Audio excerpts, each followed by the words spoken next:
Magsasama-sama sa idadaos na Manila Tech Summit ang nasa 4,000 leader, inventor at iba pang kilalang personalidad sa mundo upang pag-usapan ang makabuluhang paggamit ng modernong teknolohiya at artificial intelligence na makatutulong sa pag-unlad ng ekonomiya ng Pilipinas at sa ASEAN region. Si Gab Villegas sa sentro ng balita.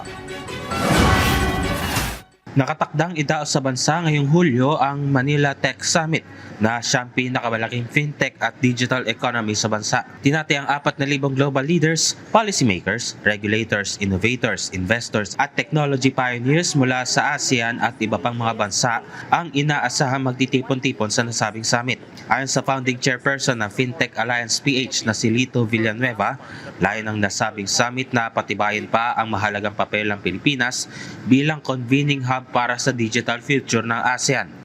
The world is paying attention to what ASEAN and the Philippines in particular chooses to build next.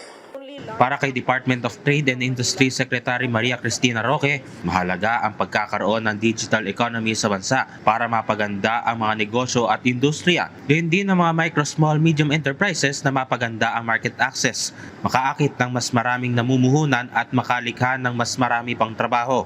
Digitalization is the backbone of our trade strategy. Our push for the digital-ready Philippines has already made us attractive for high-tech investments.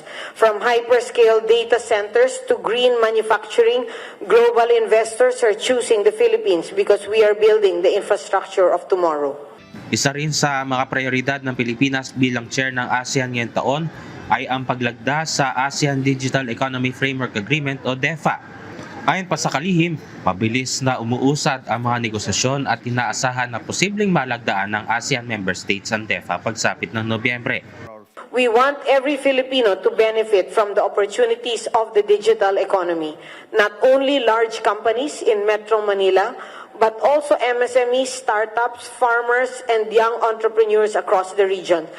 For us who are already on the higher level of the digital space, let's try to continue to help our MSMEs so they can level up.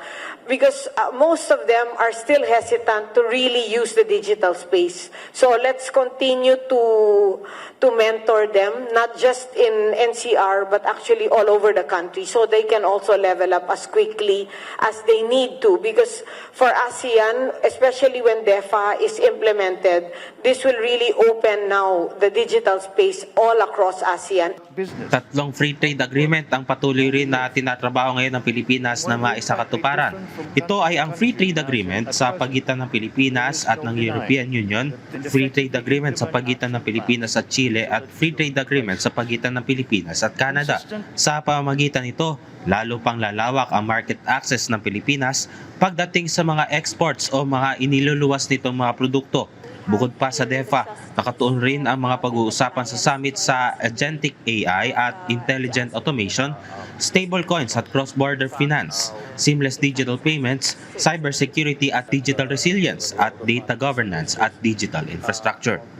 Gab Villegas para sa Pambansang TV sa Bagong Pilipinas.